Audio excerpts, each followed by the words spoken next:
Hey, it's gonna be probably my hands today because I was watching those videos and I realized that I've been discussing too much about the philosophy which is behind all the things that I do and not that much of the art. And it's the Cult of God art show. So let's do some art. Talk about art. This piece is still in its work, because honestly to say, when I do this kind of awesome sketches, I believe you can see it, and this is an awesome sketch. Why is it awesome? Because there is so much background story to it, and there's happening different ideas behind it. I'll take this as a mean of showing.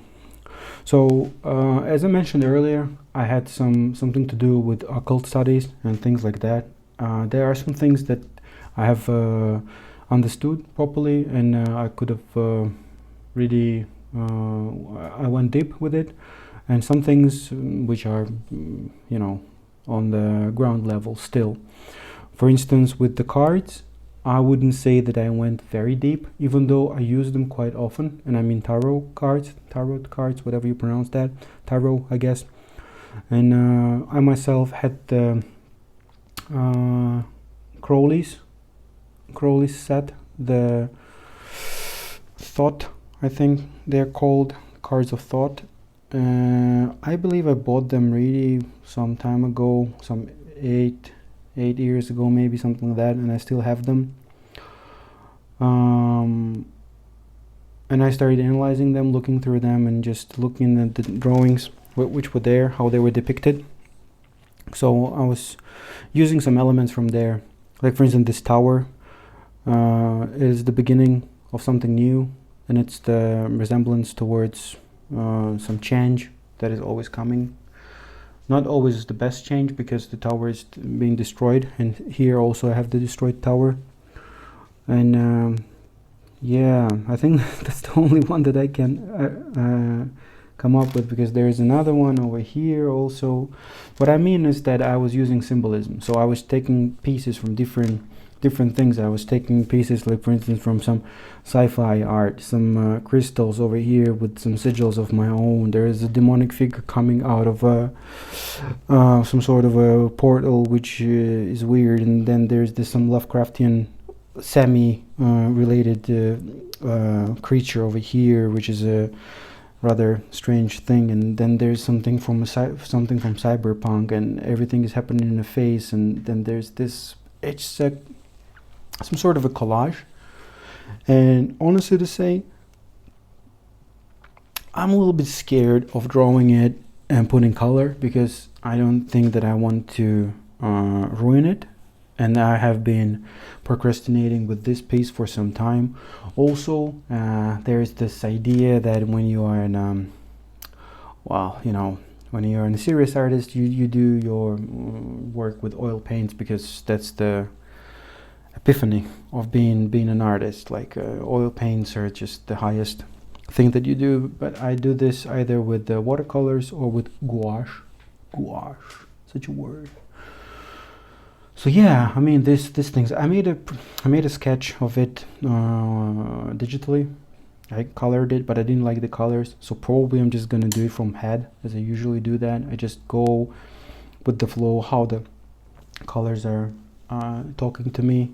I believe when I read the book by Johannes Itten, the guy who used to teach in Bauhaus, he had the color theory, and also Kandinsky has the color theory. And since my thesis was about avant-garde, Russian avant-garde, and also all things that have been happening there, I used to read books and manifests by artists of that era, and there are some interesting facts about color. So basically you can use anything if you understand what you're doing, so you can color things the way you want, and then add some sort of philosophy there.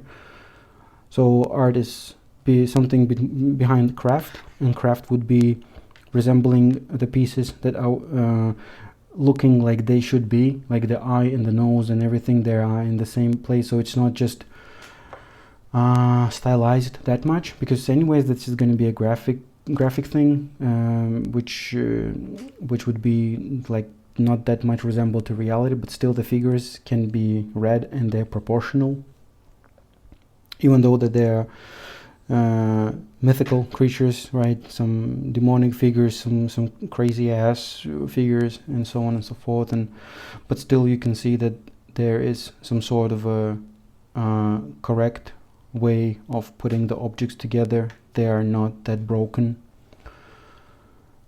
So yeah, I believe that this would be called some meta-modern art, which by theory, if I'm correct, it's related to books, and postmodern would be related to movies, or vice versa.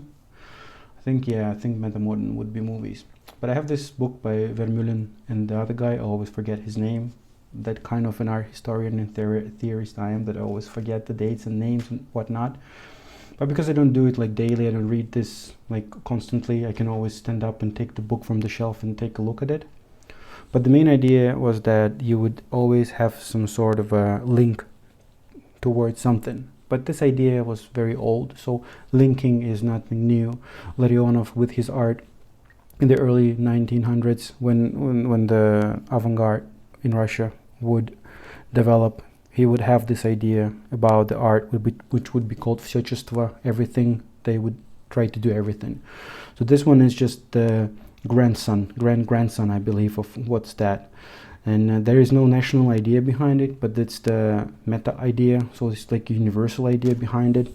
So that's why it's very hard to push it through, because at the same time you can see quite a lot of it, but it might be lacking something. It might be lacking either the idea, it might be lacking some technique, craft.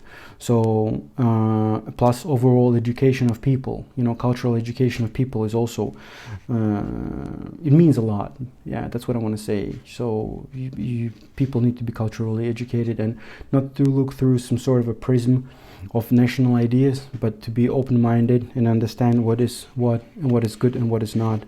And today, with the things how the world is working, is quite hard to be like that. I'm going to turn this around. I'm not sure how it's going to be looking at the camera, but I hope that's not. But I think I already talked about this piece. But so what I did here, that is the mixed technique. By mixed, I mean that I've been using watercolors, gouache, I've been using markers, the alcohol-based markers, some rip-off of the Copic markers that you can buy from China, and they're pretty cheap.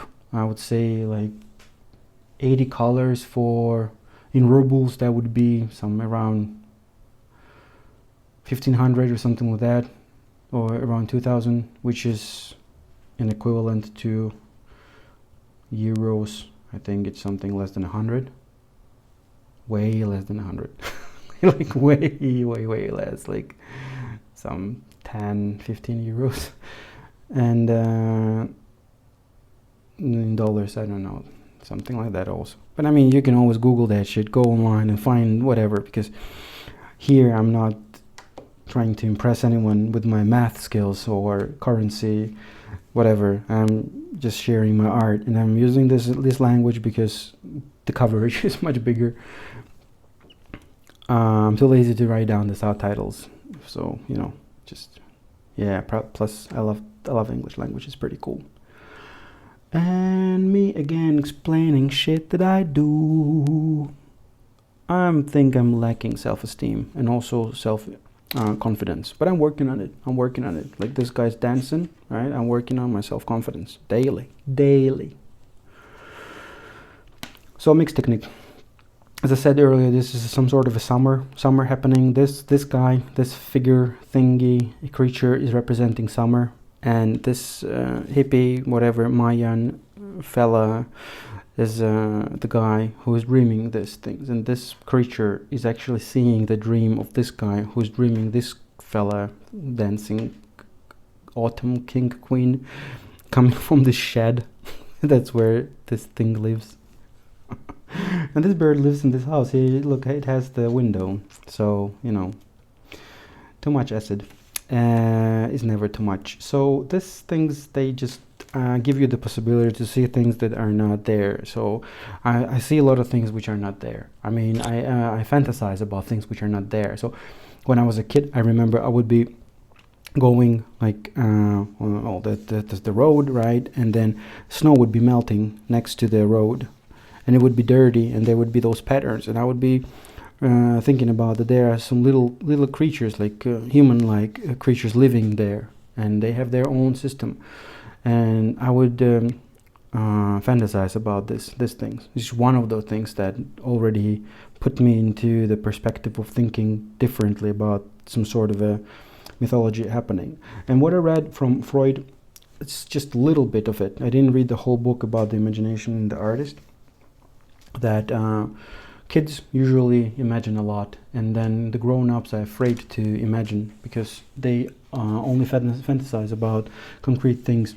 Like, for instance, there would be a guy who would be finding a new job place, and for instance, he would be he wouldn't have parents, but the place where he would find this job, and as an accountant, for instance, he would fantasize already how he's getting the highest job, and he's meeting the owner's daughter, and then he marries her, and then they have kids, and then he becomes the he inherits the business and what on and so on. So, which means that people do fantasize that. So, like the story goes that he's on the way to the interview, he thinks about that things, which means that we are thinking about, we are building up some sort of a new world in our head. But artists, for instance, they are not afraid to represent it, and they are not afraid to share it with people because they find it fascinating. And I find it fascinating. I find what I do fascinating, not as like an ego trip that I'm like, whoa, look at me doing this. I'm like,